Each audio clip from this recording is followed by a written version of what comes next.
તો અરવલ્લીના ધનસુરામાં પણ લાંબા વિરામ બાદ ફરી એકવાર વરસાદ વરસ્યો છે। ધનસુરા, શક્તિનગર, કંજરી, કંપા સહિતના વિસ્તારોની અંદર વરસાદ છે।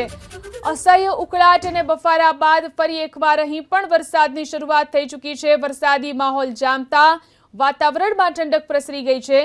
આ સાથે જ ખેડૂતોની અંદર પણ ખુશી જોવા મળી રહી છે। તો ધનસુરા પંથકમાં લાંબા વિરામ બાદ ફરી એકવાર વરસાદ વરસી રહ્યો છે। ધનસુરા, શક્તિનગર, કંજરી, કંપા સહિતના વિસ્તારોમાં વરસાદ।